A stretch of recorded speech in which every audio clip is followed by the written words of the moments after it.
dictado de sentencia, tenemos lo que es el principio de ejecutoriedad de la sentencia. ¿Puedo estar sobre eso, profe?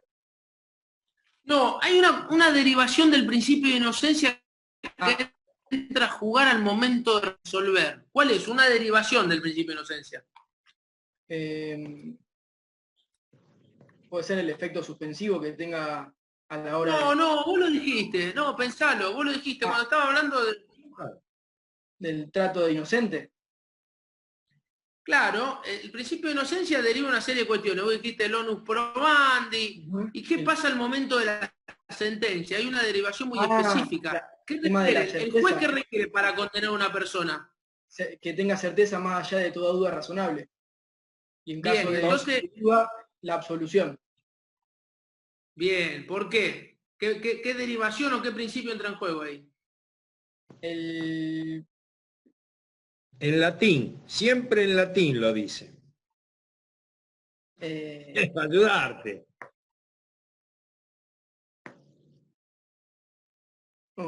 Se me fue. ¿Indubio? Bueno, sí, el Nubio Correo, el que había dicho, sí. Indubio correo, por eso vos lo dijiste. Sí. Bien.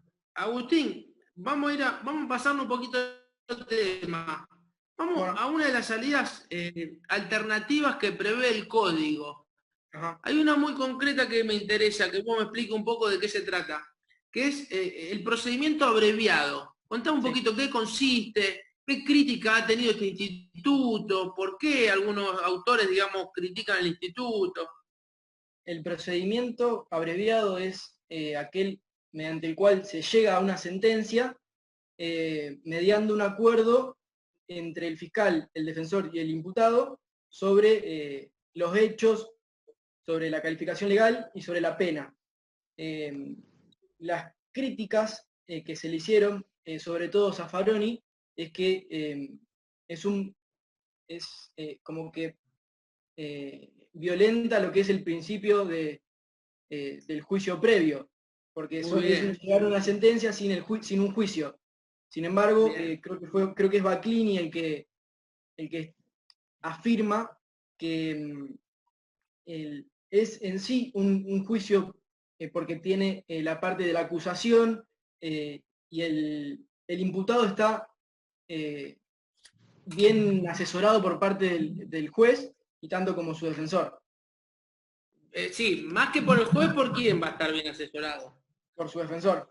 Pero el juez a la hora de aprobarlo le hace preguntas para ver si entendió verdaderamente el significado del acuerdo. Exactamente. El juez lo que va a verificar sobre todo, no de la conveniencia o no del procedimiento abreviado, pero el juez va a hacer hincapié en lo que vos decís, sobre todo obviamente, que no esté, que obre con libertad, con discernimiento, o sea, que no esté contenido, forzado, etcétera, y que entienda las consecuencias. Por eso siempre se dice que el juez debe explicarle en términos sencillos a la persona qué se trata del procedimiento abreviado y cuáles van a ser las consecuencias, digamos, ¿no? Pero la oportunidad o no, conveniencia o no del procedimiento es materia del defensor, no del juez. Te consulto, el juez, ante un abreviado que formalizan las partes, opción A, ¿puede ir más allá de lo que las partes han pactado? Siempre Opción y cuando, B, ¿puede ir por menos de lo que las partes han pactado? Bueno, ¿por qué respondeme cada una de las consignas y por qué? el juez puede ir más allá siempre y cuando no se perjudique al acusado, al imputado. Bueno, pero no, supongamos, el ir más allá supone, por ejemplo, que el juez diga, no, mire, esto no es homicidio simple, sino para mí esto es homicidio calificado, y entonces yo le voy a poner una pena más grave, porque no le puede poner la pena del homicidio simple. No, ¿Puede hacer eso el juez? no puede aplicar una pena más grave que la que pide el fiscal y la defensa.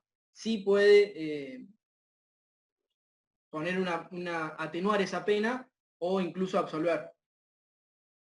Bien, ¿y por qué no puede ir más allá en esa línea de lo que vos decís? ¿Por qué? ¿Qué principio entra en juego? ¿Por qué vos entendés que el juez no puede avanzar por sobre digamos, avanzar perjudicando al imputado por sobre lo que las partes han acordado?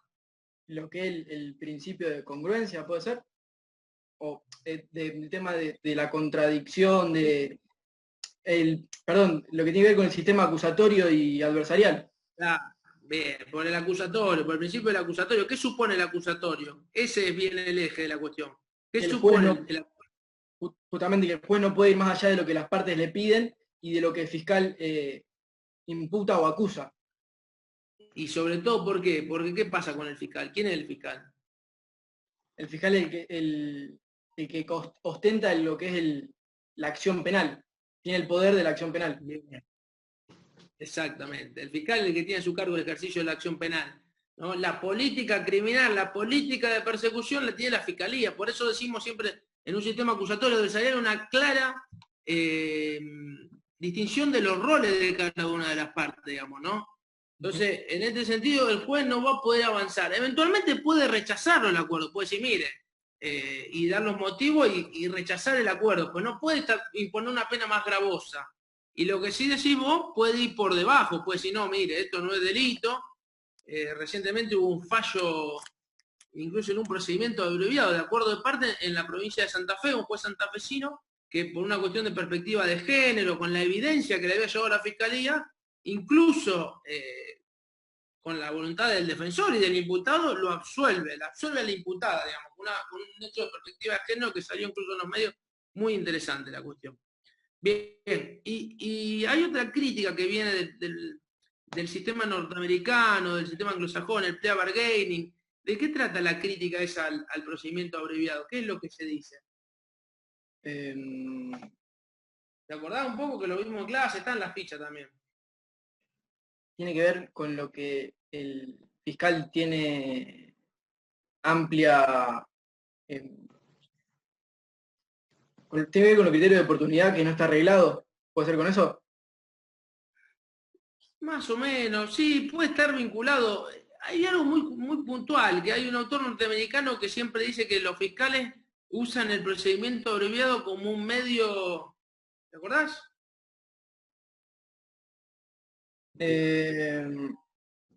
No, la verdad de eso no, esa crítica no recuerdo.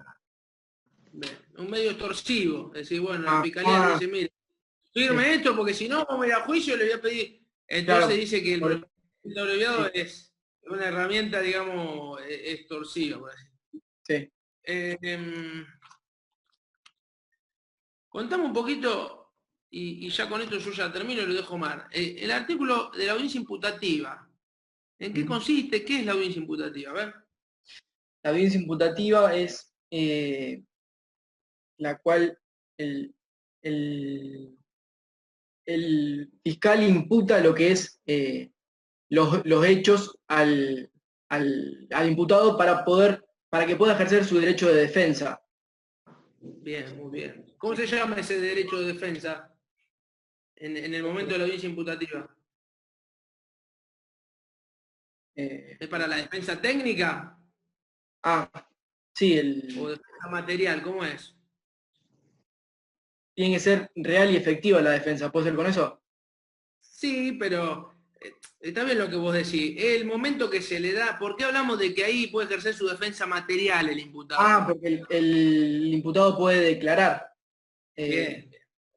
¿Tiene la opción de declarar? ¿Cómo? No está obligado a declarar. ¿Y si se abstiene, qué pasa?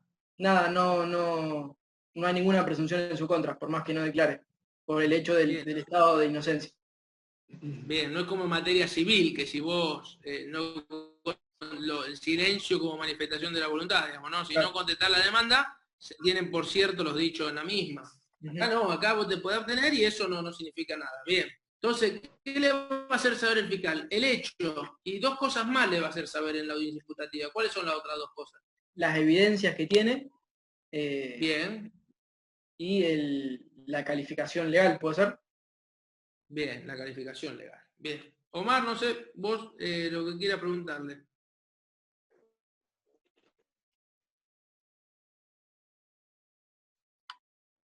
Se cortó, profe. Una sola. Escúchame, Acosta, vos elegiste el tema de los principios y nombraste vos. Básicamente ¿Eh? Se cortó, ¿Me profe, escuchás? no se escuchó. Ahora ¿Me sí. escuchás? Sí, ahora sí. ¿Ahora sí? Ujú.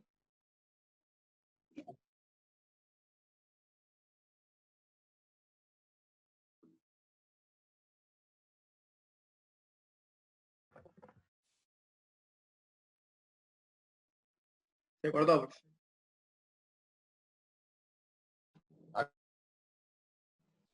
Ahí va. Ahí se lo ve. ¿Ahí va? Sí, ahí sí. ¿Escuchaste la pregunta No, o no. no? No se Bueno, escuchó. la pregunta es sencilla y cortita y con esto terminamos. Principio de congruencia que nombraste vos, Ujú. ¿qué significa y en qué etapa se ve eso del principio de congruencia? O sea, ¿qué es lo importante? ¿Dónde se debe verificar este principio de congruencia? ¿Entre qué y qué? El principio Vos de decís lo que congruencia, sepas. ¿Qué significa? el principio de congruencia es que debe haber una relación. Bueno, primero se puede dar entre lo que es el acto la actuación del fiscal o con el juez a la hora del dictado de la sentencia, que es lo que habíamos hablado antes. Con el fiscal tiene que haber una relación entre los actos de investigación y la imputación de los hechos con la acusación. Y Ajá. con el juez, la congruencia debe ser a la hora de dictar sentencia, que no puede ir más allá de lo que las partes piden. Y decime, sí, está más o menos, pero decime esto. ¿Y la defensa Ujú. también tiene que ver con el principio de congruencia? ¿Tiene que haber congruencia entre lo que yo defiendo y lo que se lo acusó? ¿O qué pasa si el fiscal acusa de una cosa y yo, defensor a vos, te defiendo por otra? No, sí, también tiene que haber congruencia con respecto a eso. Porque tiene que ver con el tema del objeto del proceso. Todas las evidencias que se deben recabar y las pruebas que se deben producir tienen que ser atenientes a lo que es el tema del proceso. Hechos y derecho, hechos o derecho, ¿qué es lo que tenés que ver para ver básicamente al principio, che, aquí hay una sentencia incongruente o no? Calificación jurídica, hechos, las dos cosas, una sola.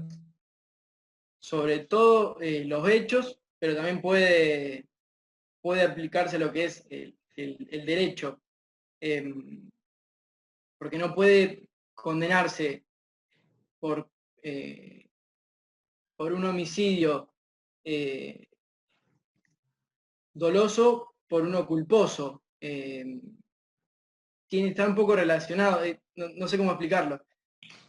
Está bien. Para mí es suficiente, Mariano. Estamos. Listo, Agustín. ¿Estás aprobado? Después, bueno, vamos a discutir con Omar el tema de la nota, pero está aprobado. Después te aviso la nota, mandamos un mensaje al celular. Bueno, dale.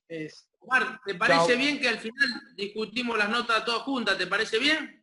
Perfecto. Así no estamos entrando y sacando los Claro, otros porque si chicos no que nos están vamos a volver escuchando. locos.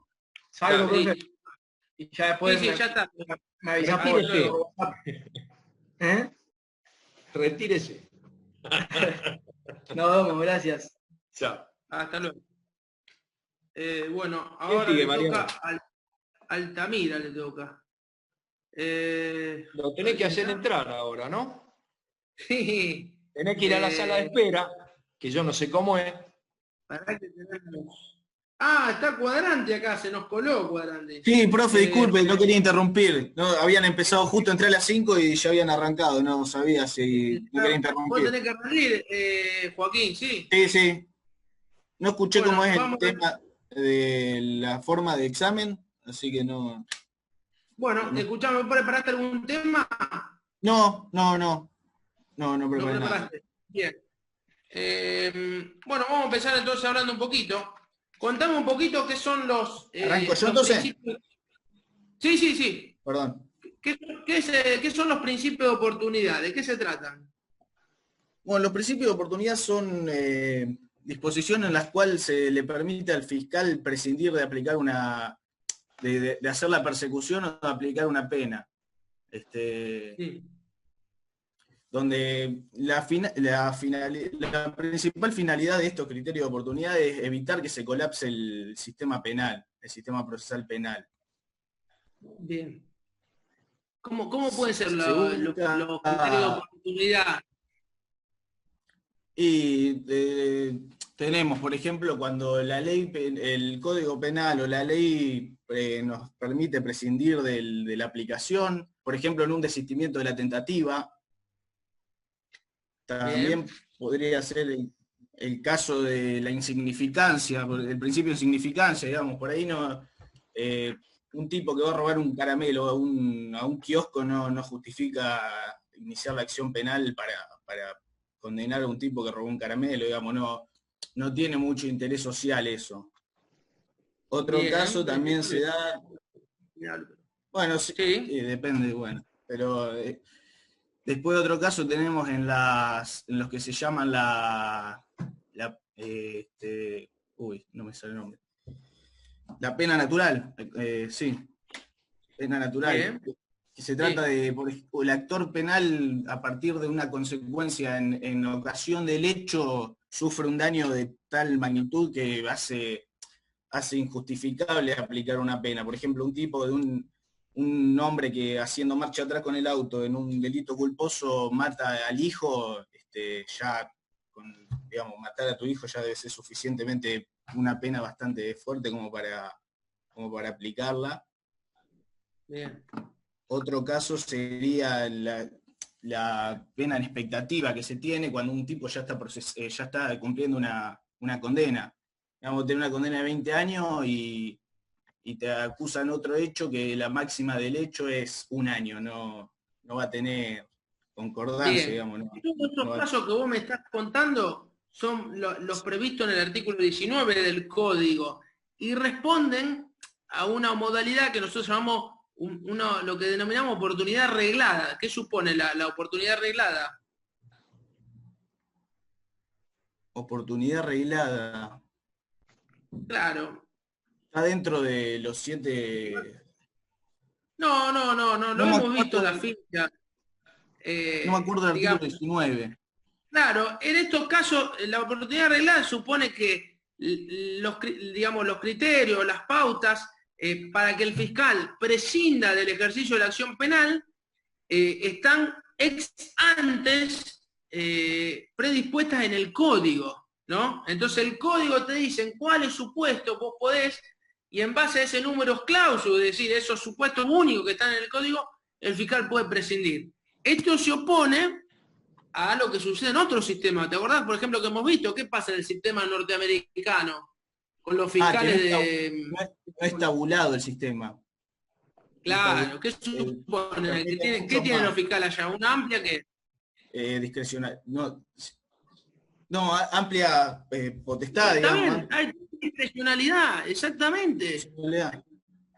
El fiscal puede elegir si abre una causa, si no la abre, si la abre por determinados hechos, o incluso puede hasta negociar las calificaciones legales, que nosotros obviamente eso no lo podemos hacer.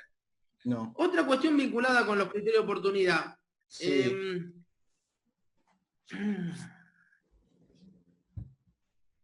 ¿Qué pasa con los hechos de contenido económico? ¿Qué pueden hacerse? Y bueno, ahí va a haber van a solucionar el problema entre las partes en una conciliación, se puede conciliar y en la medida de lo posible, no, digamos, la medida de lo posible recompensar no es la palabra, sino satisfacer los daños, digamos, recompensar, me sale recompensar, pero es sí, reparar los daños en la medida de lo posible, a través de una conciliación. Bien. Tiene que ser contenido patrimonial. Y si hay una controversia entre la víctima y el fiscal, o sea, la presunta víctima no está de acuerdo, el fiscal aplica un criterio de oportunidad, supongamos, dice que el hecho es insignificante, ¿la víctima qué puede hacer en esos casos? Y puede tratar de convertir la acción para hacer la querella, digamos, para continuarla como querella, dentro de 60 días. ¿Cómo es el trámite? Consiste en una conversión. El fiscal deja de seguir la acción penal y queda a manos de la víctima. con auxilio, un auxilio letrado, digamos, con un ayudante letrado. Pero hay que hacer un trámite, ¿cómo hace? ¿Presenta la querella así nomás? ¿Cómo funciona? Porque está previsto un trámite interno. Sí, tiene que ser dentro de los 60 días. La víctima debe requerir la conversión a querella ante el juez, la conversión de la acción. Y en realidad hay un procedimiento interno donde se puede del superior, pero está bien. Luego se convierte dentro de los 60 días y se confirma, se convierte la acción penal y se hace mediante el procedimiento de querella. Vayamos a las medidas de coerción.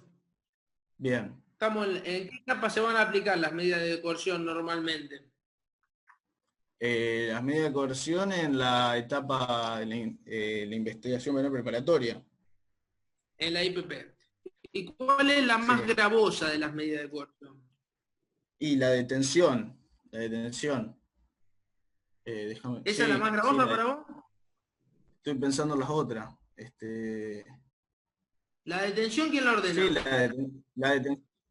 Y en la investigación penal preparatoria la ordena el fiscal. Eso lo que da lugar a muchas discusiones, digamos, porque el fiscal es quien lo ordena por 72 horas, o sea, la ordena hasta la celebración de la audiencia imputativa. Bien, ¿y por qué dijiste que da lugar a muchas discusiones la orden fiscal de detención?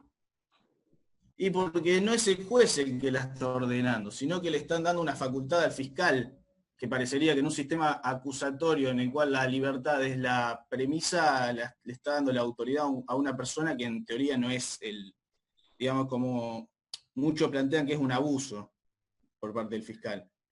¿Y hay algún fallo? Nosotros dimos un fallo en clase respecto de eso, de la validez de la detención fiscal. La verdad que no recuerdo cuál era el nombre. No, sinceramente no recuerdo. ¿Y que resolvió el fallo? Que sí, que como era una medida excepcional se correspondía para evitar la pérdida de material, para evitarle el peligro de fuga del imputado. Ahí cuando hablas de peligro y todo eso está medio mezclando porque la detención la ordena el fiscal, pero hay una medida más gravosa todavía que la detención. Porque la detención supone, como vos dijiste, solamente 72 horas.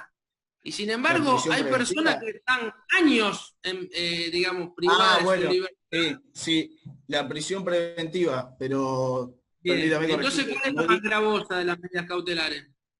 Claro, la prisión preventiva. Pasa que yo hablé de IPP de antes de la audiencia imputativa y por eso me quedé con las más gravosas antes de la audiencia imputativa. Bien, pero sí, bueno, ahora vamos a entrar en la prisión preventiva. Te hago un paréntesis. Lo que vos decís es cierto, los argumentos que usaron para, digamos, objetar la facultad de los fiscales para detener fueron desechados por la Corte de la Provincia, el fallo Ramírez. Incluso ahí la Corte dijo, hay un voto que es el voto de Rebeta, que dice que efectivamente es cierto que quien debe ordenar esa detención, que es breve, en aquel momento era por 24 horas más 24 más, porque eso después se modificó. Pero que está bien que así sea, dijo Orbeta, porque es parte del rol del fiscal, dice. O sea, sería muy esquizofrénico que el juez ordene la detención y después el juez sea quien tenga que controlar la legalidad de esa detención. Entonces lo que dijo Orbeta dice, está bien, es inherente a la facultad del fiscal. Es por un lapso breve, en aquel momento eran 24 horas. Y tiene que estar sujeto inmediatamente al control del órgano jurisdiccional. Un juez. Es decir, el juez tiene que venir y controlar la legalidad de esa detención. Y los jueces obviamente tienen que ser estrictos en el control de la misma, ¿no? Ahora va a tener un problema porque ahora, como decís vos, ahora los fiscales estamos habilitados para detener a la persona por 72 horas, incluso, o sea, ya son 4 días que uno lo puede tener, digamos, por orden fiscal, ¿no? Pero bueno, contame un poquito. Entonces, la más gravosa era la prisión preventiva. Y esto, pensarlo bien antes de contestar. ¿Cuáles son los presupuestos de procedencia de la prisión preventiva? Porque es pregunta muy importante y... Bueno, primero que existe una apariencia de responsabilidad, digamos, que tengamos unos elementos que consideren que el imputado tuvo una participación en el hecho que estamos persiguiendo. Después otra que sea importante, que el delito sea de pena, digamos, que sea la pena sea la reclusión. Y que sea de ejecución efectiva, digamos. Bien. Porque ¿qué pasa si vos pedís preventiva con un delito que no tiene pena de ejecución efectiva? ¿Qué se estaría afectando? Uno de los presupuestos.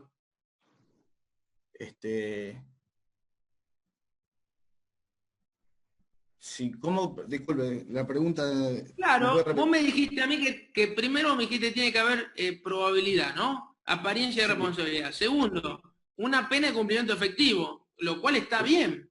Porque supongamos, ¿qué pasa si yo te pido prisión preventiva por un delito que está penado con multa? Claro, no, exacto, no corresponde, digamos, la multa nunca va a ser una medida de coerción, digamos, no. No, pero no corresponde, pero sí que no corresponde. ¿Por qué no corresponde? Hay una de las medidas cautelares, los presupuestos de las medidas cautelares, hay uno que estaría ahí faltando, porque por eso no corresponde. Que sea la pena de prisión. Los presupuestos de las medidas cautelares en general, ¿te acordás cuáles eran? Eran 4. Sí, las de medida general eran, peligro en la demora, Sí. la contracautela en lo que tenía que ver con lo civil. Sí. ¿Cómo esto? No me sale la palabra, que es proporcionalidad. Proporcionalidad puede ser que estemos hablando. Ahí está, proporcionalidad. No hay proporcionalidad, es más gravoso la cautela que los cautelados. No. Sí, o sea, no. Bien, ese es el inciso segundo. ¿Y cuál es el inciso tercero? ¿De las cautelares en general? No, de la prisión preventiva. Que esté la investigación penal preparatoria abierta y que se haya hecho la audiencia imputativa ya. No. Eso sí es cierto, pero no es uno de los requisitos. Vos tenés que tener probabilidad de autoría, pena efectiva o una prognosis de pena efectiva y algo más. ¿Y que esté individualizado el imputado? No. Eso va per se, o sea, es inherente a que yo le pida la prisión preventiva a alguien que lo tengo que tener físicamente individualizado. Los elementos que me permitan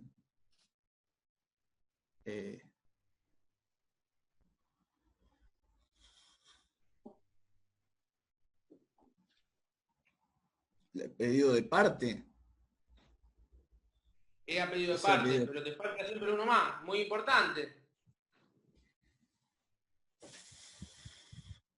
Que se haya hecho la audiencia imputativa, que haya pedido de parte, que sea un... Todo eso son presupuestos, está bien.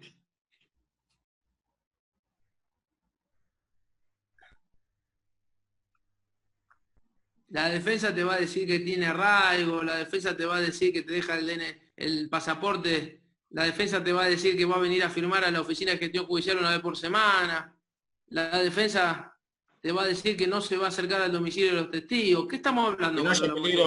Que no haya peligro de fuga. ¿Y peligro de fuga y peligro de qué si no? Que se torne... Son dos los peligros. Hay dos peligros. La peligrosidad procesal tiene dos variables, que es el inciso tercero. Sí, fuga y entorpecimiento. ¿De qué? Bien. De la causa, el entorpecimiento de las pruebas. Bien. Bueno, sí. Omar, no sé qué querés preguntar vos. Vamos dentro de los principios, ¿no? Ubicate. Sí. ¿Qué es este principio del derecho a la doble instancia? Es lo que nos permite que la resolución del tribunal, digamos, pueda ser recurrible, digamos, que podamos tener recurso de apelación. Que esa sentencia que dictó el juez pueda ser revisada por un tribunal superior. Bueno, pero vamos por parte. ¿Derecho de quién? De todas las partes que intervienen en el proceso, digamos. ¿Derecho de quién? Del imputado. ¿Del fiscal no? Sí, pero nunca puede ser gravosa para el imputado. O sea, puede recurrir querella a imputado y fiscal. Ajá, pero voy a esto. ¿El fiscal no tiene derecho a la doble instancia? Sí, que no sea, digamos, que no sea... No, en realidad no, el imputado tiene... El imputado tiene derecho. Ahora vamos a ver en qué sentido. Pero el fiscal no tiene derecho a la doble instancia, tanto en Santa Fe como en La lo Nación. nacional. Sí tiene. ¿Cuándo? Sencillo. Cuando se ve agraviado, digamos. Porque el fallo es como Por la resolución. adverso. Sí. Fallo adverso. Tiene que tener agravio. ¿Sí? Sí, por Bien. eso, agravio, sí. Ahora, ese derecho del imputado, Sí. el código se los da tanto al imputado como al fiscal. ¿Qué significa el derecho ese a la doble instancia? ¿Cómo es la revisión? ¿Cómo debe ser la revisión del Tribunal Superior? Y ahí te pregunto si te acordás del fallo Casar. No, la verdad, el del fallo no me acuerdo. No O sea, está bien, yo tengo derecho cuando me condenaron a una doble instancia, pero el problema era, ¿cómo era el recurso de casación? ¿Y qué era lo que no contemplaba? Y entonces empezó a decir, no, pero el derecho a la doble instancia no es nada más que formal, tiene un contenido. ¿Qué derecho tengo yo a que ese tribunal que va a revisar, qué es lo que debe revisar para que esté garantizado el derecho de la doble instancia? Las resoluciones del juez inferior.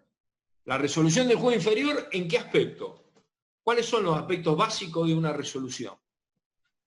Dos, siempre. Hay aspectos de hecho y aspectos de derecho. Derecho y hecho, sí. Derecho y hecho. Sí. ¿Qué se dijo en Casal? Si no lo sabe Casal y dijiste ya que no, bueno, no te acordás. No Fíjate cómo tiene que ser entonces ese derecho, cómo se interpreta ese derecho a la doble instancia en cuanto a la revisión del segundo tribunal que va a intervenir. Hecho y derecho, derecho solo, hecho solo. El de casación es de derecho. El de casación era derecho. Sí. Era solo derecho. En la ley federal era solo derecho. No podía casación intervenir por los hechos. Y el fallo Casal dijo entonces, ojo, el derecho a la doble instancia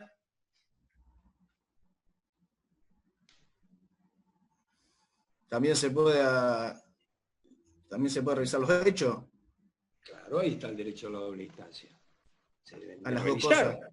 Hay toda una problemática para revisar los hechos cuando el juicio es oral. Está distanciado. Que no se puede reproducir. Pero el derecho Exacto. a la doble instancia lo tengo en sentido amplio, han dicho las cortes internacionales. Ajá, ¿estamos ahí? Bien. Sí. ¿Vos querés preguntar algo más de esto, Mariano? No. ¿Está bien? No, sí, por mí está bien. Suficiente. Estamos. Bueno, vamos. Bueno, los criterios de oportunidad surgen de la realidad en la que está inmerso nuestro sistema. Nosotros tenemos un sistema que está muy saturado, nosotros tenemos un principio de oficialidad en la que se debe perseguir de oficio los hechos delictivos que lleguen a conocimiento del Ministerio Público Fiscal. La realidad en nuestro sistema es que está colapsado, entonces resulta imposible perseguir absolutamente todos los delitos de los cuales toman conocimiento el MPF. Bien. Bueno, de esta manera se establecen los criterios de oportunidad de forma preexistente a la comisión de los delitos para que no resulte tampoco arbitrario. Es una forma arreglada la que tiene nuestro sistema. Nosotros tenemos en el artículo 19 en forma taxativa cuáles son los incisos según los cuales se puede aplicar o no el criterio de oportunidad. Establece el artículo que el fiscal puede prescindir de la acción o puede no promoverla total o parcialmente en los siguientes casos. El inciso primero habla cuando el Código Penal o las leyes penales especiales me trabé. Cuando lo permitan o le permitan al tribunal eximir de la pena. Acá te está remitiendo a otras leyes, entonces como es más abierto este inciso. Después, el segundo inciso habla cuando el hecho resultare insignificante y no afectare al interés público, salvo que fuera cometido por un funcionario público en ejercicio de sus funciones, Sí. O que haya utilizado un arma de fuego para la comisión. Sí. A ver. Sí, sí. Está bien. Sí, perdón, mala mía. No, yo también dudaba de esa, porque eso es con la actualización. Y hay otro inciso que también incorporó el tema del arma de Con la fuego. reforma del 2018, mala mía. Sí, a ver. Sí. Bueno, después el tercer inciso habla cuando habla de la pena natural, que es cuando, como consecuencia del delito, el imputado ya sufra una pena en la cual entonces resulte no improcedente, resulte insignificante o desproporcionado aplicarle otra pena. Es por la gravedad que ya estaba sufriendo el imputado respecto por ese delito que cometió. ¿Cuál sería un ejemplo? Por ejemplo, el padre que sin querer mata al hijo. Claro, un accidente de tránsito, por ejemplo. Por Mirando ejemplo. la imprudencia, impericia, negligencia, provoca un accidente en el cual mata a los 2 hijitos menores y a su esposa. Y aparte de toda esa pérdida, ese daño que él va a sufrir, va a quedar sujeto inmerso en un proceso penal y... Acá hubo un caso, ¿no? Sí, pero fue de un padre que estaba sacando el auto de la cochera y tenía un nenito de 2 años, creo. Sí, bueno. Sí, exactamente. Bueno, otro ejemplo sería cuando la pena en expectativa también resultara insignificante respecto de otra pena que ya estaría cumpliendo el imputado. Bien. Ese es el inciso 4. El inciso 5 habla del caso cuando mediare conciliación entre los interesados y el imputado y haya reparado los daños y perjuicios ocasionados como consecuencia del delito con contenido patrimonial, siempre y cuando no medie, siempre y cuando no esté comprometido el interés público, la seguridad y el interés de un menor de edad. Bien. Yo me olvidé de aclarar también en el caso del inciso 2, 3, bueno, y el que voy a decir ahora, el 6, se requiere también de que el imputado haya reparado los daños y perjuicios ocasionados. Después, bien. Bueno, el sexto inciso... Estoy bien con eso, Luciana. Te paso el tema. Vayamos a los medios de prueba en particular, digamos, ¿no? Sí. Hay uno que me interesa un poco, que me cuente un poco de qué se trata. La medida de allanamiento, ¿en qué consiste? La medida de allanamiento consiste en inspeccionar el lugar. Podía ser para inspeccionar el lugar, el inmueble del que se trataba, del lugar donde se cometió el delito, para juntar justamente elementos de prueba. Se requiere sí o sí una inspección, autorización judicial. Bien. Se requiere una... ¿Por qué te parece que se requiere, digamos, autorización u orden judicial? ¿Cómo? ¿Por qué te parece a vos que se requiere autorización u orden de un juez para...? Porque si no, contradecería también, se estaría cometiendo otro delito, que es el delito contra la propiedad. Si uno ingresa a un inmueble sin una autorización judicial que lo permita, estaría cometiendo otro delito. Igualmente, también hay excepciones a esto, que son casos en los cuales no es necesaria... Ay, perdón. Te falta un elemento igual, ¿eh? Te falta algo de decir, porque ingresar, por ejemplo, vos ingresás a mi inmueble sin una orden judicial, y no por eso solo es un delito de violación de domicilio. Te está faltando siempre un elemento. Que la ausencia de qué también, respecto del titular. El consentimiento.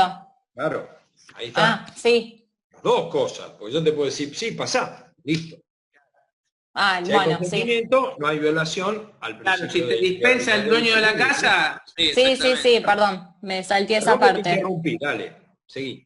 Después, Luciana, después el problema lo va a tener cuando la policía deje constancia que el dueño dijo que sí y el dueño venga a la fiscalía y te dice, no, a mí la policía pidió firmar. Yo no sabía nada, yo no quedé dentro en mi casa. Pero bueno. Contame un poco, la medida tiene que realizarse, tiene algunos requerimientos en cuanto a cómo, la forma en que se lleva a cabo. Sí, tenía que realizarse dentro de las 8 y 20 horas. Bien, sí, ahora las 7 y las 21, ahora, pero está bien. Ah, no sabía. Que son las horas hábiles, está bien eso. Sí. ¿Qué más? Igualmente se puede pedir alguna autorización en caso de que no se necesiten en otras horas que no sean esas. Exacto. ¿Qué más era? Creo que es muy importante pensarlo de sentido común. Vos sos personal policial y estás ingresando a una vivienda para buscar, no sé, armas de fuego, estupefacientes, documentación, lo que se te ocurra. ¿Qué sería muy importante que vos como personal policial lleves al momento de la hacerlo? autorización, la sentencia en la que se me autoriza ingresar al inmueble. Bien, ¿y qué más? Vos tenés la orden del juez. Sí. Y siempre ¿qué le va a dar mayor transparencia y credibilidad a ese procedimiento? Después cuando vaya al juicio le va a decir, mire, sí, nosotros fuimos y en la habitación encontramos el doctor Di Jerónimo un paquete lleno de bolsitas de cocaína. ¿Y quién participó? Y estuvo Luciana Rosa y Mariano Río, el personal policial. ¿Y nadie más? ¿El fiscal? No, está bien, puede estar el fiscal o no, pero ¿quién?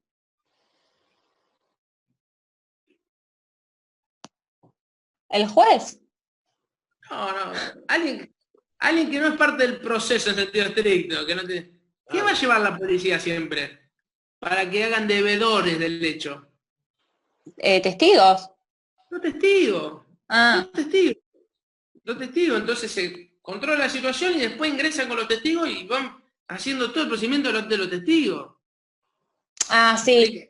Tenían que estar identificados los testigos. Había que tener la mayor datos de las personas que intervinieron también en el allanamiento. Exactamente. Bueno, vos dijiste que había algunas excepciones en las cuales el personal policial podría ingresar sin orden a la casa. Sí, igual son casos, justamente es la excepción, son casos también reglados, que es, por ejemplo, cuando, no me acuerdo bien el nombre técnico de cada uno, son 4 incisos. Uno era cuando hay peligro, por ejemplo, de inundación, de incendio, cuando haya peligro de que se pierda la prueba, cuando se sospecha de que hubo una persona que pudo haber cometido un delito, entonces se mete en un inmueble. ¿Cómo se es el caso que se sospecha? ¿Cómo se te ocurre que podría ser? ¿Cómo? Un caso práctico, que vos sospechás que adentro de un inmueble ahí se está cometiendo un delito. ¿Cuál sería un ejemplo? Y si piden auxilio de adentro del inmueble también era otro inciso. Claro, o sea, ese es un caso, escuchar detonaciones, ruidos, golpes. Claro.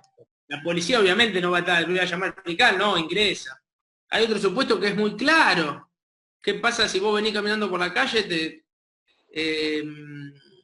¿cómo es? Te arrebatan la cartera y la policía lo sigue y entra a una casa? ¿Qué pasa?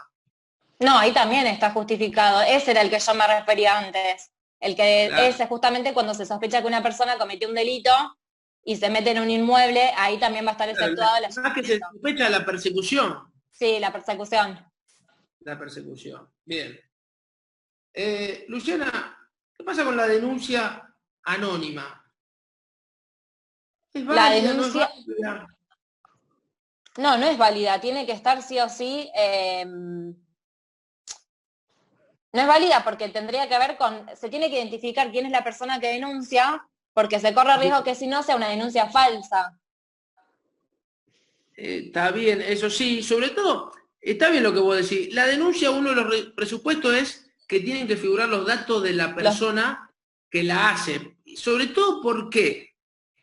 O sea, más allá de que sea falsa o verdadera, ¿por qué te parece que hay un derecho que está dando vuelta ahí que tiene todo imputado?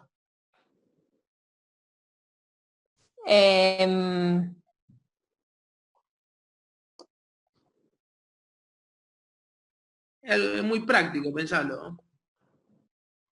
Un derecho del imputado, de por qué tiene... Claro, ¿por qué te parece a vos que es importante que esté el, digamos, que esté el nombre de la persona que hace ese anoticiamiento, que en definitiva es el damnificado, la víctima del hecho? ¿Por qué te parece que es importante que figure ese nombre. Pero respecto de como víctima, por el tema de la acción penal. Claro, exactamente. Sí. ¿Por qué? O sea, imagínate que vos me llaman a audiencia y me dicen, mire, a usted se lo acusa de haber cometido este hecho, Y la evidencia, bueno, una declaración de una persona, que no le vamos a decir quién es, que dijo esto y aquello. ¿Por qué te parece que es importante que conste, por ejemplo, que esa persona que me denunció fuiste vos? Y el derecho a la información de que tiene el imputado. Sí, ¿y por qué tiene? Porque está bien, el derecho a la información, pero ¿por qué? ¿Qué puede hacer el imputado después con esa información? ¿Qué puede hacer su defensor? Claro. Él también. Ay, no sé. Es fácil, es muy fácil pensarlo en sentido común, Y si llega a ser una falsa denuncia, después, calumnia. Sí, pero no te vayas tanto a pensarlo sencillo acá, en el llano. El derecho de defensa, ¿qué supone? Cuando hablamos de los principios hablamos del derecho de defensa. Y lo que dije antes, no está relacionado con el tema del derecho a la información que tiene el imputado, de conocer el proceso que se le puede iniciar. ¿Y qué más? Porque no es solo la información. Está bien, a mí me dan la información. Mire, acá está, sí, efectivamente, lo ha denunciado el vecino, que usted lo vio, qué bien, José González. Bueno, muy bien, ya está. ¿No puedo hacer más nada? ¿O yo puedo hacer algo con esa información que me dan? Como defensa mía. Ay, no sé.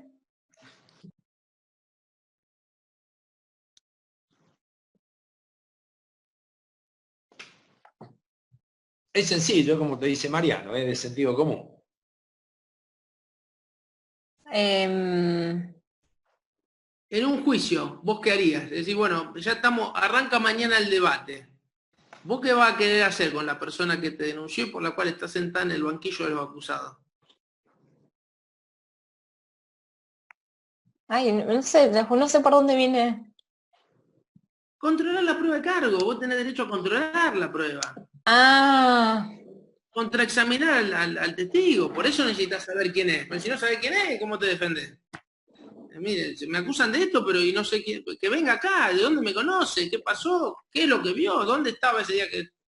Eso es el derecho de defensa, básicamente eso, controlar. Tiene derecho a producir prueba y a controlar la prueba que es ofrecida y producida por la Fiscalía. Sí. Bien. Y la denuncia anónima, nosotros habíamos visto en la ficha, que yo incluso en clase lo hemos dado. Si bien no podíamos tomarla como una denuncia en sentido estricto, la posición que tiene Baclin y todo era una posición un poco más intermedia, ¿te acordás un poco? Sí, no es que no se le va a tener en cuenta para iniciar un procedimiento, se lo va a tener en cuenta, pero no como una denuncia formalmente que hay que hacerla. No es que se la va a desestimar por completo, pero se va a iniciar una investigación, pero más... Deberá eventualmente ser robustecida con otros elementos, digamos, claro. ¿no? Bueno, acá Omar va a estar mucho más al tanto de eso, porque en el federal muchas veces, sobre todo hay materias muy complicadas, como la materia de narcotráfico, que a veces establecen los buzones, los teléfonos, para que la gente denuncie los búnker, pero uno tampoco le puede pedir a la gente que sea un héroe y que denuncie al vecino de la esquina, que después el vecino de la esquina le palee la casa, lo amenacen, lo maten. Sí. Entonces, era una forma. Él dice que una noticia no calificada del delito, que deberá después robustecerse con otros elementos, digamos, ¿no? Omar, vos dirás. Vamos a ver, ya que estamos hablando acá de esta. Dentro de los principios, la imparcialidad del juez. Sí. Ay, no escucho.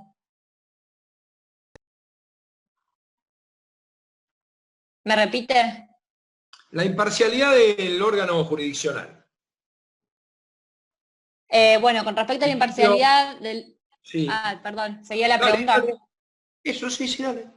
Bueno, con respecto a la imparcialidad del juez, tiene que ver con el nuevo sistema por el que estamos atravesando. Nosotros antes teníamos el sistema acusatorio en el cual el juez estaba como a cargo del proceso. Ahora, perdón, perdón, inquisitivo Dale. era. Sí. Bueno, hoy en día en el sistema acusatorio nosotros tenemos el juez que es la imparcialidad, juega, en la cual el juez antes, nosotros tenemos distintos jueces por las distintas etapas que va atravesando el proceso.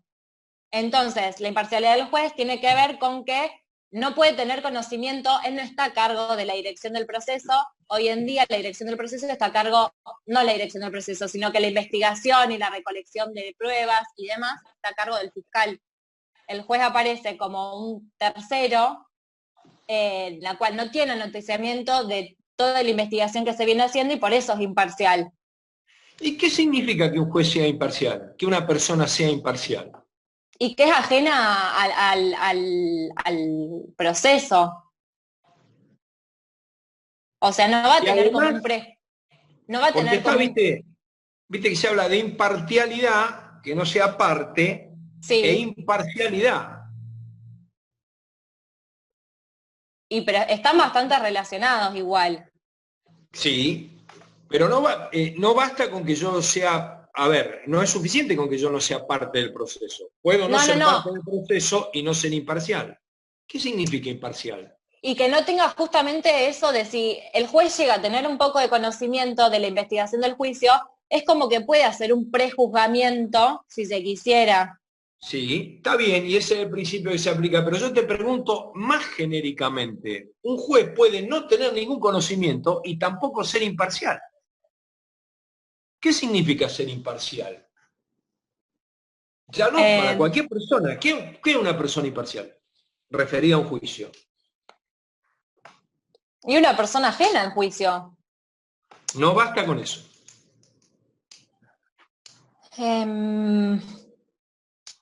Eso es imparcialidad. Yo no soy parte. Pero, por ejemplo, si la víctima o el imputado es mi esposa y yo no tuve absolutamente nada que ver, ¿vos dirías que yo soy imparcial? No. ¿Por qué? No, sí, ya entendí a lo que va. Tiene que ver entonces con la cuestión de que no puede tener una relación bueno, justamente no de parte, sino no puede tener relación de amistad, de enemistad, lazo familiar. ¿Por qué? Pero justamente por eso, porque no sería justo respecto después de la decisión de si tiene que sentenciar y condenar a un imputado. Porque tengo un interés. Sí. Soy imparcial cuando no tengo ningún interés. Más fácil, sí. ¿Y cuál es el mecanismo? Y con esto terminamos, si Mariano no quiere preguntar otra cosa. ¿Cuál es el mecanismo con el que me encuentro yo, defensor o imputado, con un juez que yo sé que tiene interés en el juicio, en condenarme, y lo han nombrado juez? Perdón, ¿cómo? ¿Me repite? ¿Qué mecanismo procesal tengo para yo decir, no, pero este juez no es imparcial? Bueno, no, pero fue nombrado, ahí la oficina de gestión lo puso, no, pero este juez no es imparcial. Este juez es íntimo amigo de la víctima. ¿Un recurso? No, ¿qué haríamos con ese mecanismo procesal? ¿Qué hago yo? ¿Cómo? ¿Qué hago yo?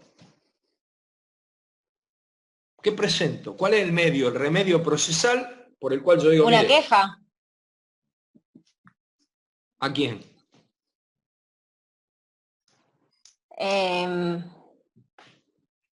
¿Querés para ayudarte? Vamos más atrás. Si yo fuera juez, ¿no es cierto? Me designan juez y resulta que el imputado es un íntimo amigo mío. Nadie lo sabe, solamente el imputado y yo. ¿Yo qué debería hacerme como juez? ¿Qué debería hacer como juez? Excusarse. Excusarme. Y si yo no me excuso, no me excuso, porque en definitiva no quiero. ¿Qué puede hacer entonces el defensor o el fiscal? El que advierta que hay un excusarme no. ¿Qué van a hacer? Recusarte. Esa era esa era la pregunta. Sí. Perfecto. ¿Algo más, Mariano? No, perfecto. Bueno, Listo, Luciana. Después Listo. te vamos a pasar la... está bien. Dale. Está aprobada. Después Listo. vemos la nota. Hasta luego. Muchas gracias. Chao, hasta luego. Omar, Chao. Sí. escúchame, ¿vos te podés poner como administrador que yo me tengo que ir? Sí, es que ¿cómo hago? ¿Tengo que ir con las 3 de abajo? Fíjate dónde están los participantes a mano derecha de la pantalla. Sí. Te tiene que dar una opción de que sea...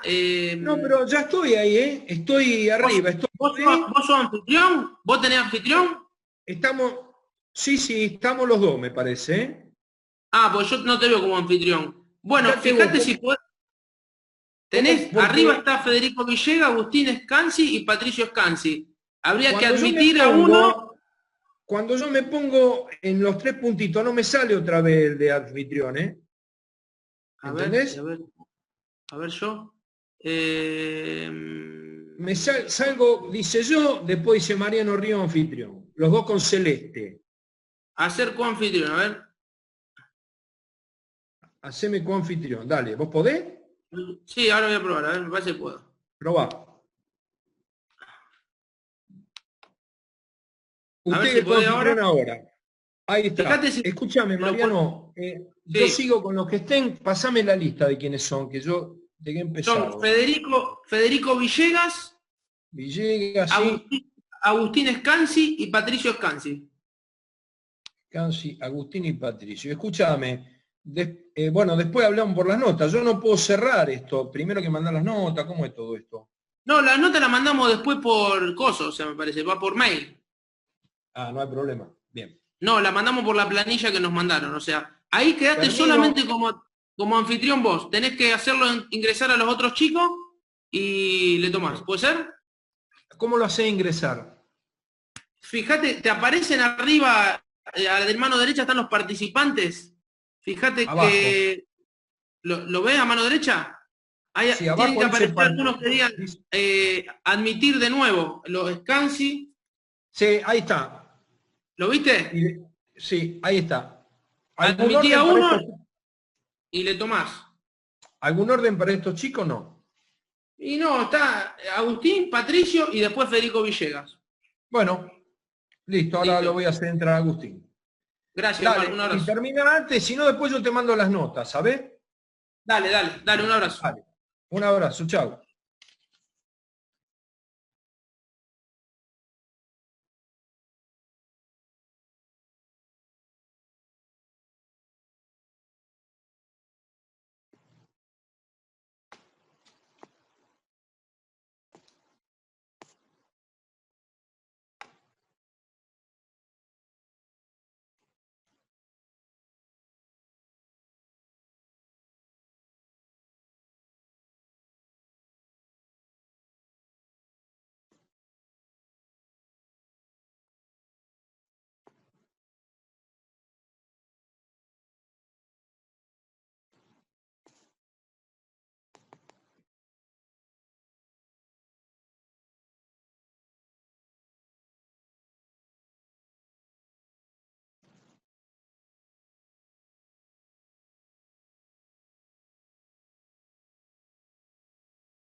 Hola. ¿Me escuchan ahí, Agustín, Patricio? ¿Quién es? Agustín. Agustín. Sí. Patricio, ¿vos también estás? Sí, profe, ¿me escucha? Bueno, escúchame, salite. ¿Vos podés salir o no? Te tengo que sacar yo.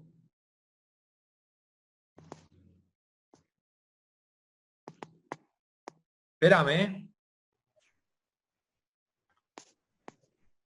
Sí, usted me saca, si no yo salgo tengo que volver a entrar, pero no en sala de espera, no quedo. No, a ver si te puedo mandar a sala de espera, que lo que pasa es que hice macana, lo puse a los dos. Bueno, no hay problema.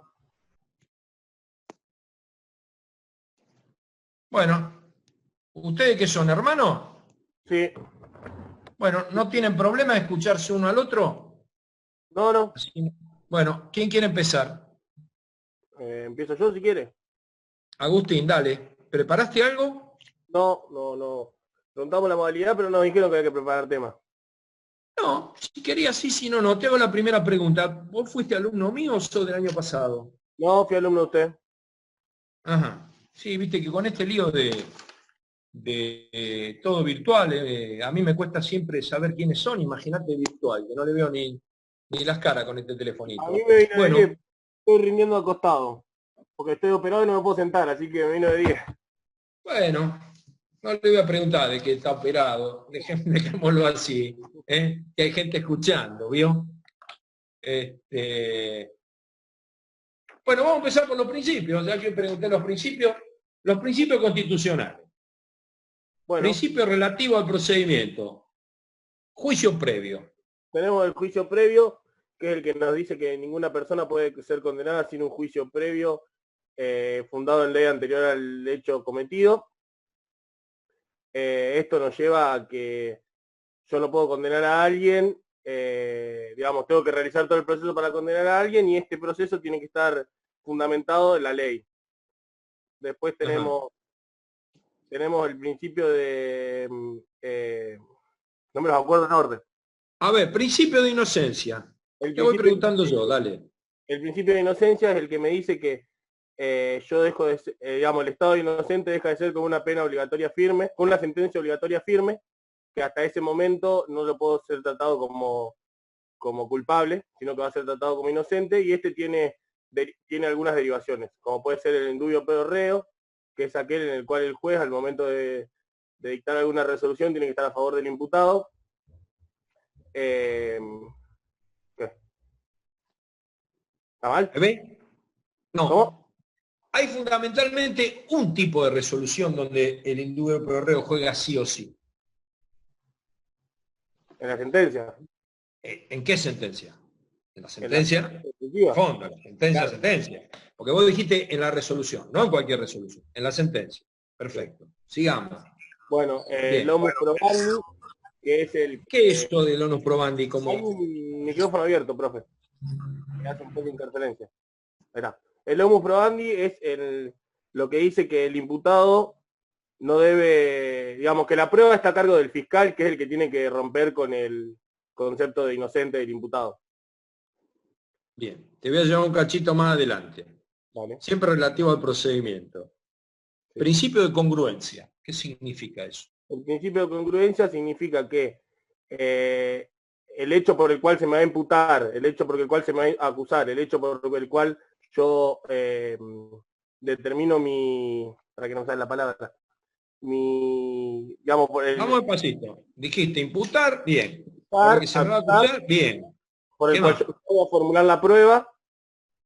Sí. Y el hecho de la sentencia tiene que ser el mismo. Bien. La defensa. Claro. La defensa era el tercero, más que la defensa. Tiene que defender por el mismo hecho que me acusa. Organizar mi defensa, claro. Está bien. ¿Cómo se interpreta eso?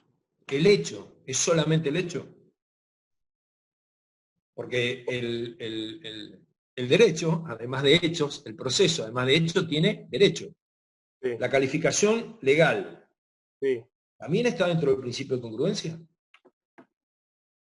Y hay, digamos, puedo ampliar la calificación o a poner distintas calificaciones, pero según las circunstancias de cada caso. ¿Por ejemplo? Por ejemplo, que aparezcan hechos nuevos, o la continuidad delictiva, o que se me surja nueva prueba, pero es según en qué parte del proceso. Por ejemplo, si es antes de la parte intermedia, yo voy a tener que hacer una nueva audiencia imputativa. Si es ya en el juicio, yo voy a tener que fundamentar esto y darle lugar a la defensa a que pueda hacer su defensa y buscar pruebas para contrarrestarlo. Esto está bien lo que está diciendo, y esto es quizá un poquitito más finito, pero bueno, vamos a preguntarlo igual. Te imputan un hecho, sí. Te acusan por un hecho, te defendés por un hecho, sí. Cuya calificación legal sí. fue siempre robo, sí. por la violencia. Sí. Pero en el juicio, sí. no se prueba el robo. Se prueba un hurto, por ejemplo. No se prueba la violencia. Sí, Te condenan por hurto. sí. Siempre imputaron el mismo hecho. Que usted a las 4 de la mañana, tal día, tal víctima, le sustrajo de bolsillo. ¿Me explico? Sí, sí, sí. La calificación siempre provisional fue robo. Sí, sí. En la condena hurto. ¿Para vos violación del principio de congruencia? Sí, porque tiene que haber una acusación simultánea. Digamos, me tienen que... digamos, el hecho fue siempre el mismo, ¿eh? El hecho fue siempre robo, pero a mí me terminaron condenando por hurto. El hecho fue siempre el mismo. La calificación legal fue lo que cambió. El hecho fue siempre el mismo. Que usted a las 4 de la mañana en Boulevard Segui y tal Aldona, después no se probó que usó la violencia. Claro. ¿Qué decimos? ¿Que es violatorio del principio de congruencia?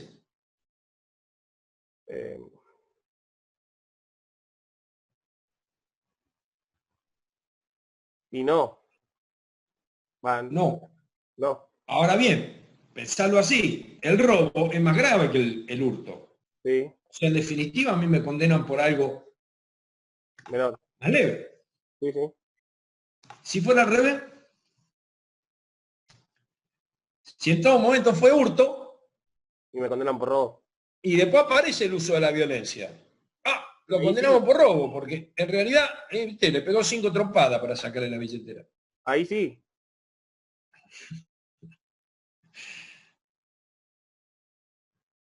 Pero por el principio de congruencia, o por otra cosa, vos diría que no se puede. Yo diría que no se puede porque no me hicieron una calificación simultánea. No, una calificación no es el nombre. Bueno. Una acusación simultánea. Derecho, pasemos a otro, doble instancia. Y con esto vemos, ¿qué significa esto que hay un derecho a la doble instancia? ¿Quién lo tiene? ¿Qué amplitud tiene? Es el derecho a poder interponer recursos contra las sentencias o algunas resoluciones. Esto está, digamos, nace con el Pacto de San José de Costa Rica y hay 3 posturas. La primera postura, ¿cómo? Dale. La primera postura decía que el derecho a doble instancia era para todos. La segunda postura es la del Pacto de San José, el Pacto de San José de Costa Rica, el cual dice que es solo para las personas y no para el Estado. Y la tercera postura es aquella en la cual dice que tiene que haber una diferenciación entre lo que sería el Estado, que es el fiscal, y el querellante. Bien. El derecho a la doble instancia visto desde el punto de vista del imputado. Sí. ¿No es cierto? Sería el derecho a la revisión de su condena. Sí, sí. Por un tribunal, por otro tribunal. Decimos el superior, pero por la jerarquía que tienen los tribunales argentinos en cuanto a su organización, por otro tribunal. Sí. ¿Es un derecho amplio o restringido?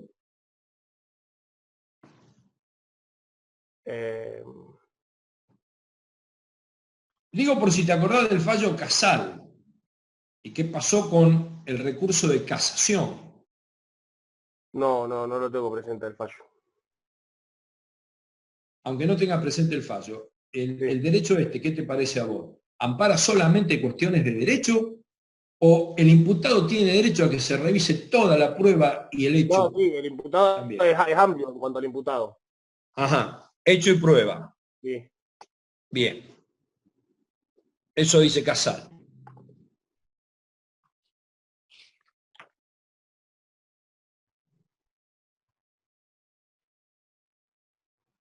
Vamos a pasar a otra cosa. Bueno.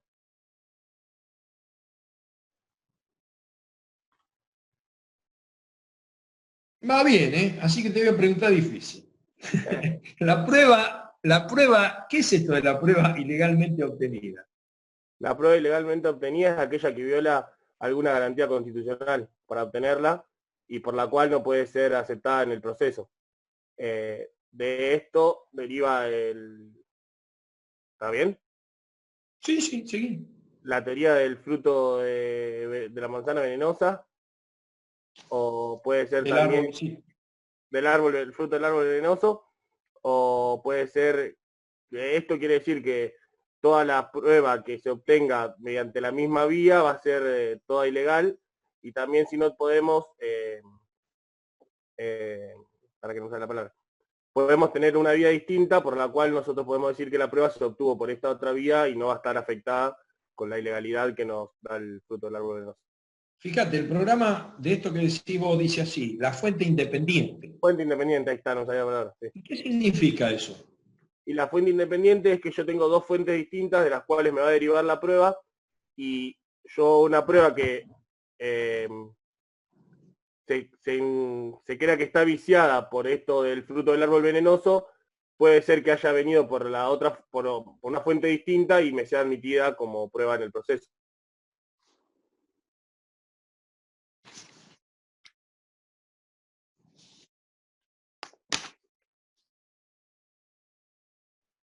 Esperá que te busco una más, hacemos la última y te va a tu casa. Bueno, me quedo acá hace como 15 días que no salgo. Oh, claro, tenés razón.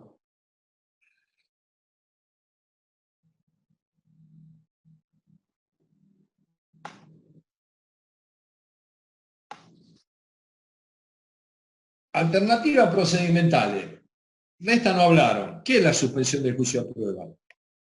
La suspensión del juicio a prueba es cuando, previo a la audiencia preliminar, se interpone... No, perdón. La suspensión del juicio a prueba es cuando, en expectativa, proceda una condena condicional, yo puedo suspender el juicio imponiéndole a mi imputado distintas medidas que va a tener que cumplir, que repare el daño y alguna caución para el Estado, y en el caso de que éste cumpla con las condiciones impuestas, se va a extinguir la acción penal.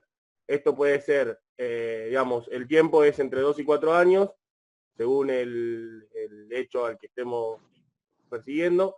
Después lo que se va a poder poner es, que, dentro de las restricciones que yo le voy a poner para el cumplimiento, es que termine la escuela primaria, que cuide un patronato, que defina un domicilio, que no pueda consumir alcohol, que no se junte con determinadas personas, que no asista a determinados lugares. Bien. Fenómeno, Agustín. Listo, aprobado. Después, Mariano o yo le vamos a mandar las notas a todos por WhatsApp. Bueno, ¿listo? Gracias. Bueno, salí nomás si querés, no hace falta que lo escuche al otro. Dale, gracias. Hasta luego. ¿Y dónde está el otro Skanky? Acá lo veo. Acá estoy presente. Vamos, esperá que anoto más o menos lo que rindió recién para después acordarme, para evaluar las notas más o menos que le pregunte. Bueno. ¿Preparaste algo? ¿Querés que te pregunten primero de algo? No, tampoco preparé, profe. Así que... Tampoco nada. Bueno. No sabíamos, en verdad. Sí, viste, qué sé yo.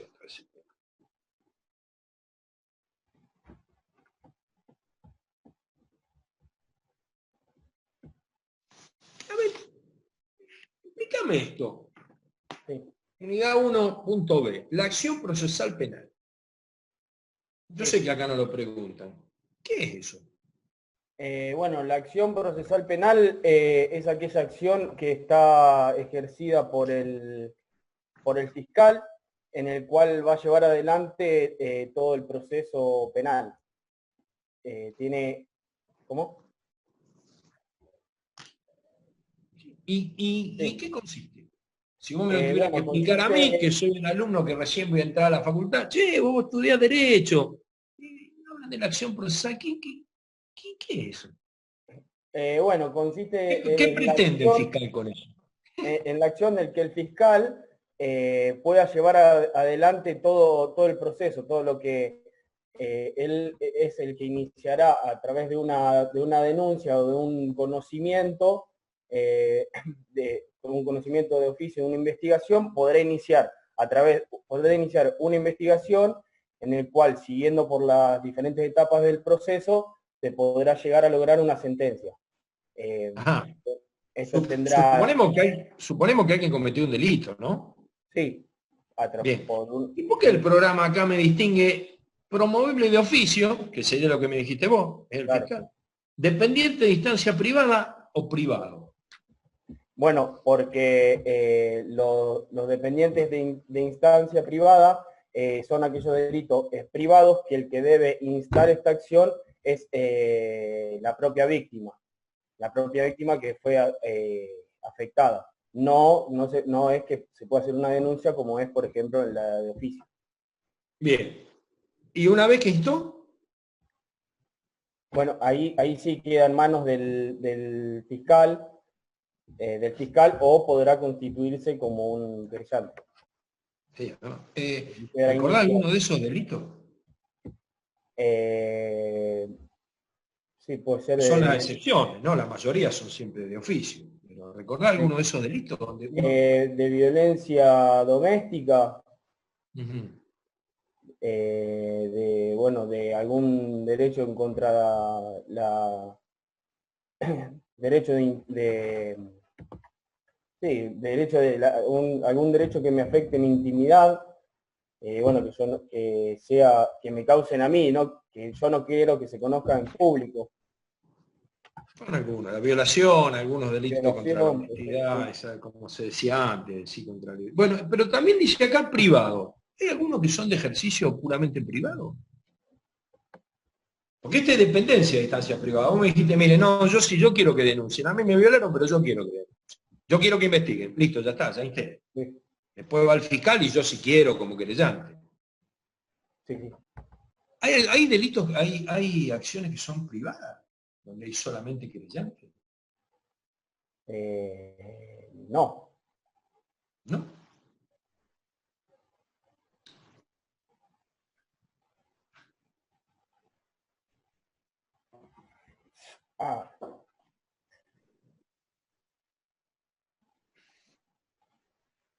Sí, entiendo que sí, pero no recuerdo cuáles serían esos delitos. La injuria, por ejemplo, ¿te acordás? La injuria, la calumnia. Injuria, la calumnia, la insolvencia fraudulenta en algunos casos, la violación de secreto. Bueno, ahí es directamente el querellante. Sí. ¿Por qué el programa sigue diciendo acá conversión de la acción? ¿Hay algún supuesto que la acción de pública se convierte en privada? Sí. Esta conversión se da cuando el fiscal decide salir del juicio, o sea, alejarse del juicio, alejarse del procedimiento. Entonces la querella aquí podrá impugnar esa decisión, en la cual se irá contra el fiscal regional, que si éste la confirma podrá ir frente al fiscal general. Y bueno, si ahí confirma esa impugnación, se podrá convertir, entonces se convierte ahí en querellante. Allá en instancia privada. Hablemos un poco de la investigación penal preparatoria. Bueno, la investigación penal preparatoria es la primera etapa de nuestro proceso, en la cual, bueno, se inicia a través de un supuesto delito, en el cual nosotros debemos investigar justamente para tratar de encontrar las pruebas, conocer si sucedió el hecho o no sucedió el hecho, de tratar de poder imputar a nuestro imputado, que es el que cometió el delito. Bueno, aquí tendremos la audiencia más importante, que es la audiencia imputativa. Además se hará la audiencia de prisión preventiva. Aquí se citará al imputado, el cual vendrá con su defensa, y bueno, se le informará que está siendo investigado por un posible delito, en el cual se lo imputará y se le dará a conocer el motivo de dicha imputación. O sea, los hechos que estoy investigando y cuáles son las posibles pruebas que yo tengo. ¿Y qué más? ¿Se lo calificará ese delito o no? Sí. Ajá. Se lo calificará. Bien. Sí. ¿Y qué puede suceder con la libertad del imputado en ese momento? Bueno, se puede restringir. En los supuestos casos, yo como fiscal puedo puedo instar a que se realice una prisión preventiva, la cual esta se producirá si hay indicios, bueno, primero si hay indicios de que él fue el que cometió el delito, y después si hay una posibilidad de entorpecimiento de causa o de peligro de fuga. Esto se puede dar... ¿Quién dispone la prisión preventiva? El fiscal. El fiscal se la insta al juez y el juez ordenará esta prisión. ¿Y la detención anterior? Si hubiere. Sí, la detención, es decir, la determinará el fiscal por un caso de urgencia, o puede ser por un arresto policial, y bueno, ahí se dará notificación al fiscal y esta tendrá que estar fundada, ¿de acuerdo? Bien.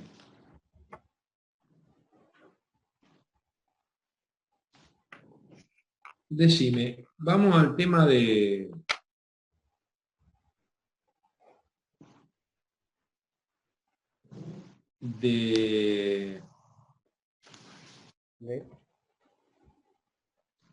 la prueba, la prueba testimonial. Sí. Bueno, ¿Cómo me definiría vos que es un testigo?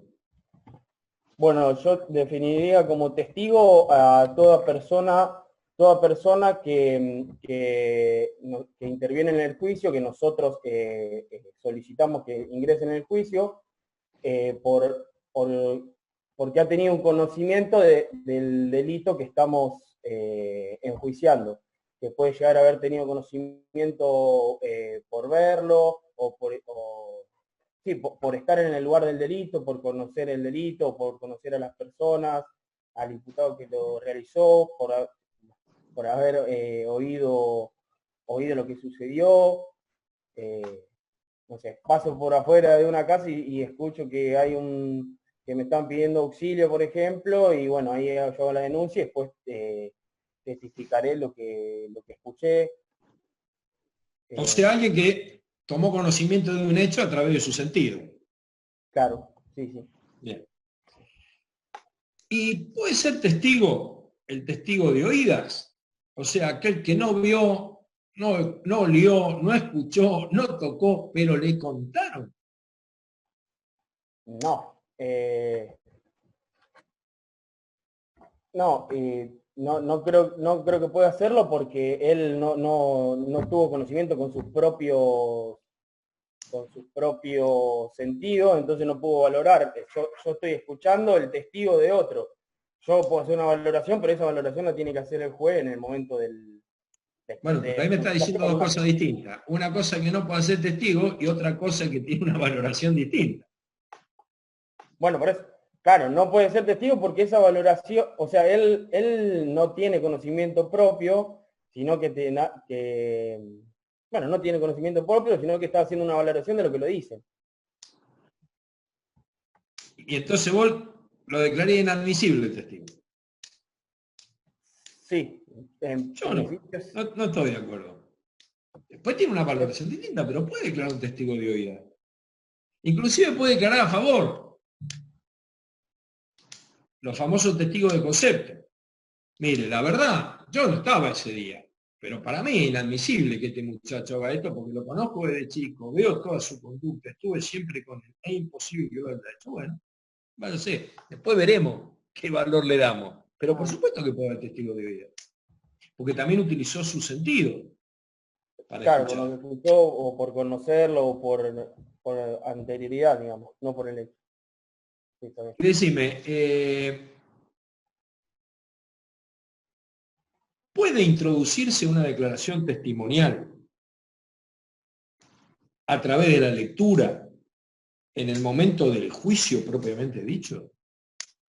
No, nosotros tendremos que hacer, tendría que estar presente este testigo, y bueno, yo si yo lo propongo, mediante preguntas, lo haré testificar, que él realice el conocimiento que él tiene, que nos cuente cómo sucedió, Lo que sí se puede leer en algunos casos, si algo leído, si es alguna información relevante que se olvide, sí lo puedo hacer constar en el momento del juicio. Conocé, y ya estamos terminando con esto, referido a este tema que vos estás hablando, este último que estás diciendo, Sí. el fallo Benítez. Que por ahí vos no hiciste la materia este año, sí, no. Sí, sí. Lo vimos en clase, pero claro, en las clases. El fallo Benítez respecto de los testigos que declararon por introducción por lectura, que precisamente dice lo que decís vos, el fallo Benítez. ¿Eh? Sí. No, bueno, entonces lo habré leído, pero no como el fallo de Benítez. No recuerdo bien. Bueno, y ya uno más y con esto vamos terminando. Bueno.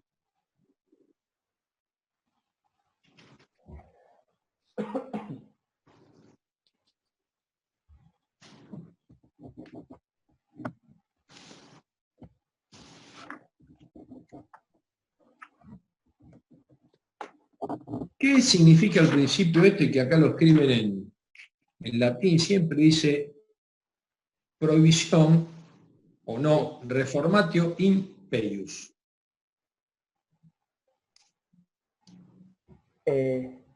Prohibición de la reformatio imperius. Es referido al tema de la apelación o de los recursos. Sí. ¿Cuál era ese? Dentro de los recursos dice prohibición de la reformatio imperius o pejus. A veces lo escriben con J. Sí. Que toda revocación o todo recurso que se imponga ante una resolución o una sentencia no podrá causar un mayor prejuicio en favor del imputado. En contra. En contra del imputado, claro. Ajá. No se podrá reformar esa resolución si causaría algún efecto mayor contraproducente para el imputado. Por ejemplo, a ver si vos me decís si aplica o no. ¿Qué pasa si apela solamente el imputado? Ahí es donde se aplica. Ahí se aplica. Ahí no se puede resolver en contra del... O sea que es necesario que haya apelado quién. El fiscal o el querellante. O el querellante. La otra parte. Si apelo solamente yo, no me puedo poner en una situación peor. Claro, exacto. Bien. Listo, después te mandamos la nota. Bueno. Hasta luego. Retírese inmediatamente. Bueno, gracias. Chao, chao. Chao.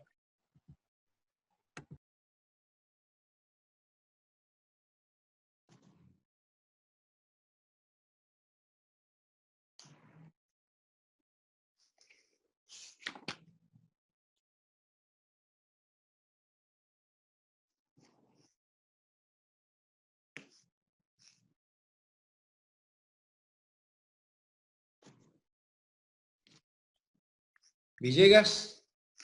Profe, ¿cómo anda? Muy bien, ¿cómo le va? Bien. Creo que soy el último, así que...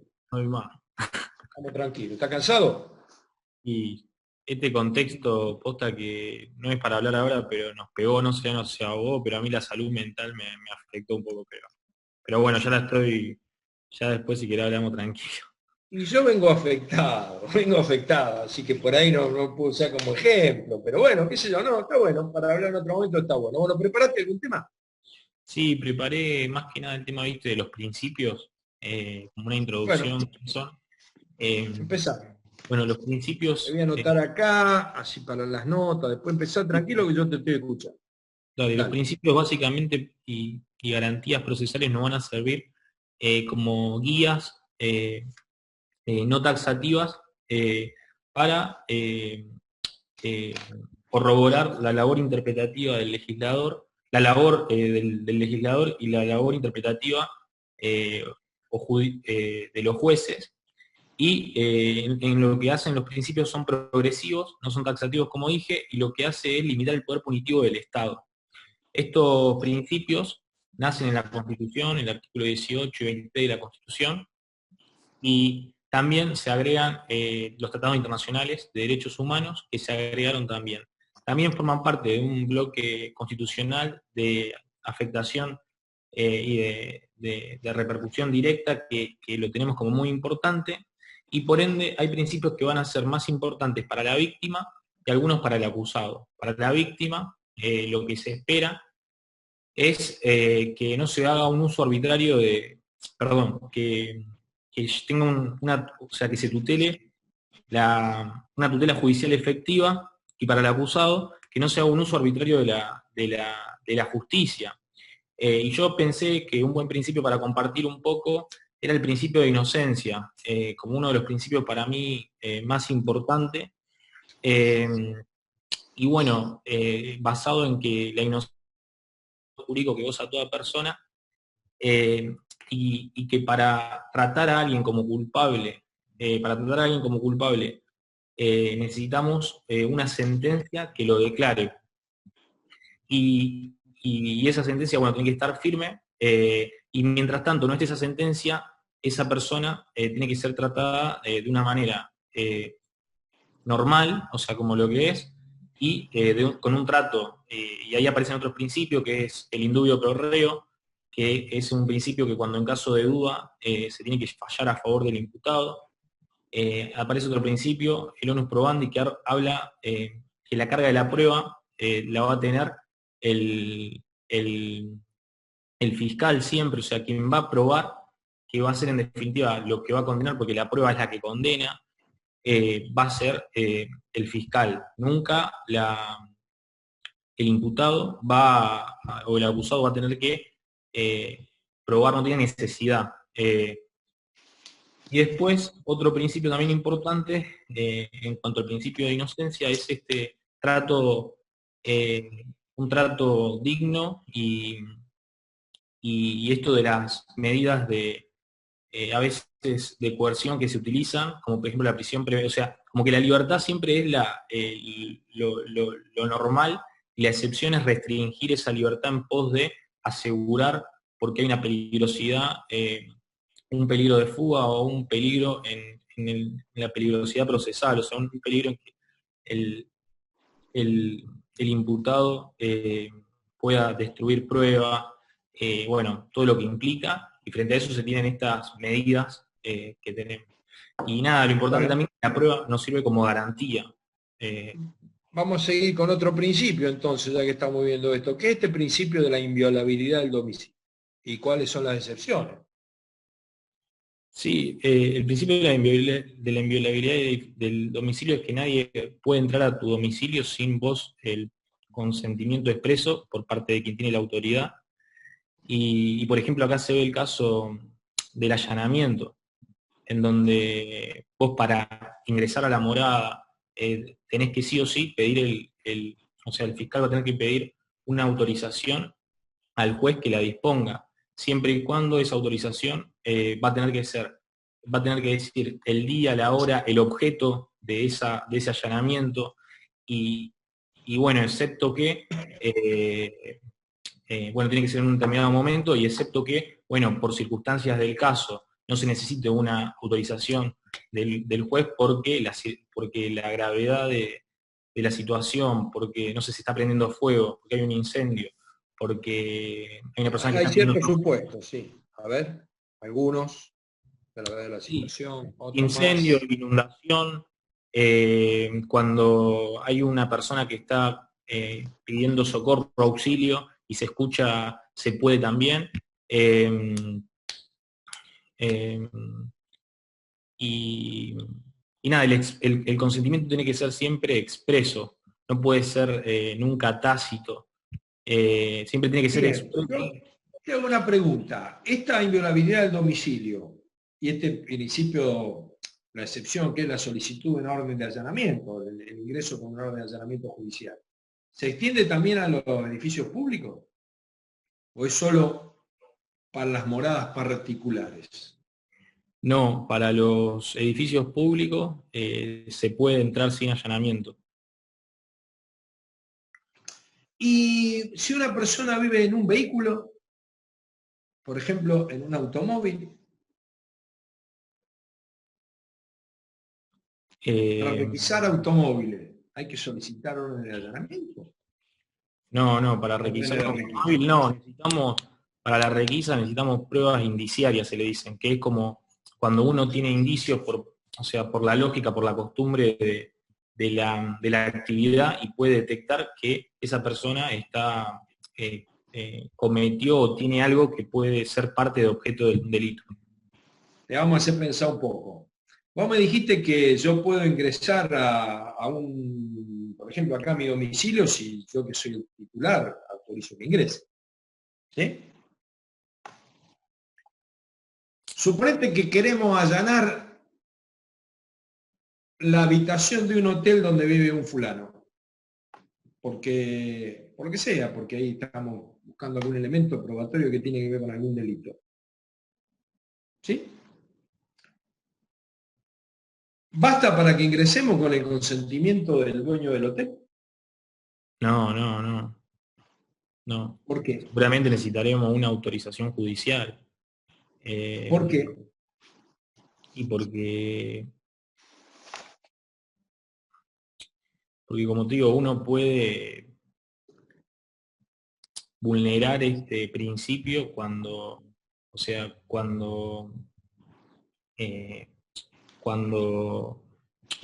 solicito, tengo que solicitar, sí o sí, al juez para que me permita. No puedo ingresar de por sí porque sí. Pero yo al hotel puedo entrar. ¿Cómo? Al hotel puedo entrar si me autorizan, o no tampoco. Al hotel sí, pero la habitación es como algo más privado, por así decir, me parece. Ajá, porque lo que se opone al consentimiento, ¿qué es? ¿El derecho de qué? No sé si sabes. Autorizar. ¿De? ¿Cómo, profe, de vuelta? Que no. Yo puedo prestar el consentimiento de que entren a mi casa. Sí. O no prestarlo. Cuando no lo presto, ¿qué derecho estoy ejerciendo? Bueno, no importa. El derecho de exclusión. Lo opuesto al consentimiento el allanamiento es el derecho de exclusión. Porque es mi propiedad. Porque vivo acá. Entonces siempre tenés que tener el consentimiento del que puede ejercer ese derecho de exclusión. El que ejerce el derecho de exclusión es el que está durmiendo en la habitación, no el dueño del hotel. Bien, vamos a seguir con esto. Vamos bien. Duración razonable del proceso. ¿Lo sabe esto? Sí, la idea de la duración razonable del proceso es que el proceso tiene un plazo razonable porque hace la celeridad procesal y porque también el tiempo es justicia y nosotros tenemos que resolver, una sentencia, porque también no podemos estar en un estado de inseguridad constante al imputado y tenemos que resolverlo, por eso tenemos que hacerlo de la manera más eficiente y de celeridad procesal. Vos nunca pude determinar en concreto, en ninguno de los juicios que me tocó intervenir, ¿qué sería un plazo razonable? Es más fácil un plazo irrazonable. Hace 40 años que tengo un juicio con este tipo que se robó una billetera. 40 años, ¿me seguís? Sí. Es fácil lo irrazonable, por absurdo demostrarlo. ¿Qué sería un plazo razonable? Esto para ver cómo pensás vos. ¿Qué plazo tendrían en cuenta? Porque viste que esto es una materia, y penal también, donde existen plazos. Sí, para mí un plazo razonable no puede ser más, por ejemplo, si la prisión preventiva, hay que ver el caso concreto, pero por ejemplo la prisión preventiva dura 2 años como máximo, y yo no podría, me parece, tener a un tipo, a una persona, con todo lo que significa, extenderme más que ese tiempo. Tiene que ser como, me parece el caso concreto, y depende de la completitud del caso.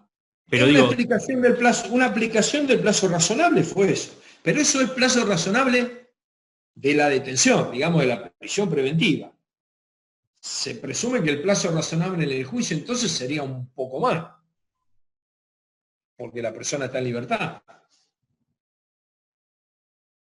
Ahora, ¿no existe un plazo en la ley en la cual, no es materia de esta materia, sino otra, en la cual a una persona no se lo puede perseguir más? ¿Cómo se llama eso? Extinción de la acción penal o prescripción. Prescripción, ¿sí? Ya existe un plazo. Prescripción. ¿Me seguí? Sí. Entonces el plazo razonable tendría que ser o sea, sí tendría que ser ¿tendría que menor, ser? O sea, menor a la prescripción, al tiempo de la prescripción. Y mayor al que dijiste vos. Al tiempo de la prisión preventiva. Y lógico, si yo admito que una persona puede estar 2 años detenida sin condena, no lo va a afectar a que está en su casa. Fíjate cómo nos fuimos limitando, ¿viste? Más de 2, menos de la prescripción. Sigue siendo amplio, pero bueno. Alguna jurisprudencia hay a favor de eso, ¿eh? Bien. Sistema de valoración de la prueba. Y hay 3 sistemas. El sistema de prueba tasada legal, después de íntima convicción y la sana crítica racional. Nosotros el más, o sea, el mejor, por así decir, el de la sana crítica racional, que lo que hace es valorar la prueba y además de valorarla con todo lo que significa, con el uso, o sea, con procedimiento, o sea, valorarla con todo lo que significa, valorarla, funda su valor, o sea, da los fundamentos de por qué la valoró así, haciendo usos a la lógica, a la psicología y al uso correcto al pensamiento, si se quiere, correcto. ¿Y la íntima convicción? La íntima convicción es cuando se valora la prueba, pero no es necesario vos que tengas que explicarle el por qué tomaste esa decisión. Fundamentalmente, ¿en qué proceso? ¿En qué tipo de juicios? ¿En qué parte? En el juicio oral. ¿Pero en qué juicio oral? Porque acá se aplica ese en nuestro juicio oral en Argentina. En el nuestro se aplica de la sana crítica racional. Entonces, ¿cuándo hay íntima convicción en general? Cuando el que decide quién es. Porque acá ¿quién decide si una persona es culpable o inocente? El tribunal del juicio oral. El juez. El juez, sí. ¿Y en otros países quién decide si es culpable o inocente? Y en otros países, por ejemplo, hay jurados. ¿Y el jurado qué sistema tiene de valoración de la prueba? Y el de la íntima convicción. Claro, es lo que a mí me parece de acuerdo a lo que vi. También hay mixto ahí, ¿eh? Hay un sistema mixto. ¿Sabe algo del sistema mixto ese de los jurados que no tienen libre interpretación, sino que hay un sistema mixto donde es un poco íntima convicción y un poco sana crítica racional?